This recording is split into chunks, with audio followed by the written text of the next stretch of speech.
Hello friends, नमस्कार। एक recent case में सुप्रीम कोर्ट ने अपना जजमेंट इस इशू पर दिया कि क्या एक bank borrower consumer protection act के तहत कंज्यूमर कमीशन को कंप्लेंट कर सकता है या नहीं। इस वीडियो में इस केस का डिटेल्स डिस्कस किया जा रहा है। डिस्कशन में इस केस का brief history, national consumer dispute redressal commission का व्यू और अंत में सुप्रीम कोर्ट का जजमेंट शामिल होगा। तो चलिए शुरू करते हैं। सबसे पहले हम इस केस के फैक्ट्स को समझेंगे। Friends, ad bureau advertising private limited ने 28 अप्रैल 2014 को सेंट्रल बैंक ऑफ इंडिया से एक मूवी के लिए पोस्ट प्रोडक्शन एक्सपेंसेस फाइनेंस करने के लिए 10 करोड़ रुपए का लोन लिया। लेटर ऑन बोरोअर ने लोन रीपेमेंट में डिफॉल्ट किया और बैंक ने लोन अकाउंट को 4 फरवरी 2015 को non performing advance (NPA) classify कर दिया। लोन की रिकवरी के लिए बैंक ने मॉर्टगेज सिक्योरिटी की सेल की मांग करते हुए डेट रिकवरी ट्राइब्यूनल (DRT) में केस फाइल किया और 5 दिसंबर 2016 को DRT ने बैंक के फेवर में डिसीजन दिया और 4.65 करोड़ रुपए प्लस 12% इंटरेस्ट की रिकवरी का ऑर्डर दिया। इसके बाद बोरोअर ने 3.56 करोड़ रुपए के लिए वन टाइम सेटलमेंट का प्रपोजल दिया, जिसे बैंक ने एक्सेप्ट कर लिया। बोरोअर ने अग्रीड अमाउंट और इंटरेस्ट जमा कर दिया और बैंक ने 20 मार्च 2017 को नो ड्यूज सर्टिफिकेट इशू किया। साथ ही बैंक ने DRT में फुल सेटिस्फैक्शन मेमो भी जमा किया। Friends, why did the borrower file the case with consumer commission?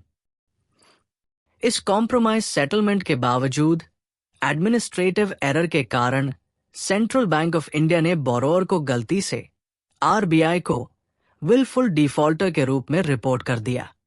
यह क्लासिफिकेशन 31 मार्च 2017 से 30 जून 2020 तक एक्टिव रही।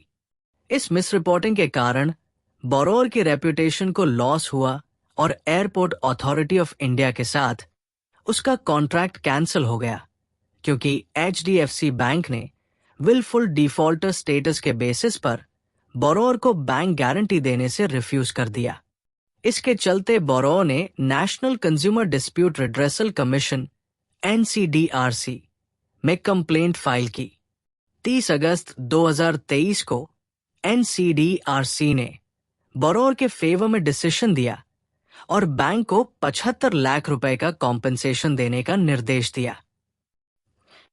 सेंट्रल बैंक ने NCDRC के इस ऑर्डर को सुप्रीम कोर्ट में यह तर्क देते हुए चैलेंज किया कि कंज्यूमर प्रोटेक्शन एक्ट 1986 के तहत कंज्यूमर कमीशन को कंप्लेंट नॉन मेंटेनेबल है।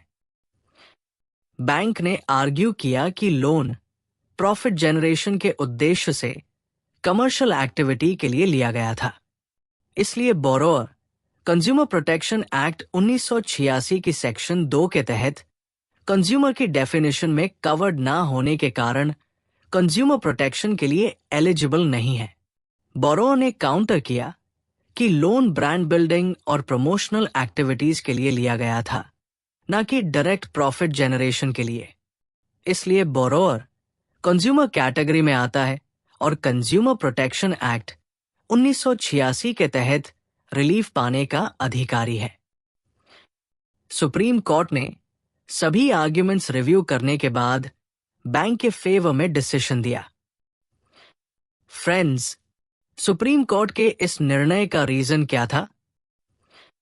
According to supreme court, loan का यूज कमर्शियल एक्टिविटी के लिए हुआ, जिससे बिजनेस को डायरेक्ट बेनिफिट मिला और रेवेन्यू जनरेशन में हेल्प मिली। कोर्ट के अनुसार ये transaction business to business transaction था, ना कि बिजनेस टू कंज्यूमर ट्रांजैक्शन। इसलिए बोरोअर कंज्यूमर प्रोटेक्शन एक्ट 1986 के तहत कंज्यूमर नहीं माना जा सकता। As a result, supreme court ने NCDRC का ऑर्डर सेट असाइड कर दिया और क्लैरिफाई भी किया कि बोरोअर अगर चाहे तो अन्य एप्लीकेबल लॉज के तहत अप्रोप्रिएट लीगल रेमेडीज खोज सकता है। फ्रेंड्स, इस केस से इंपॉर्टेंट टेकअवेज क्या है? जब कोई लोन कमर्शियल पर्पस और प्रॉफिट जनरेशन के पर्पस से लिया जाता है तो बोरोअर कंज्यूमर प्रोटेक्शन एक्ट 1986 के तहत कंज्यूमर की डेफिनेशन में नहीं आता। बिजनेस टू बिजनेस ट्रांजैक्शंस को कंज्यूमर प्रोटेक्शन के स्कोप से बाहर रखा गया है।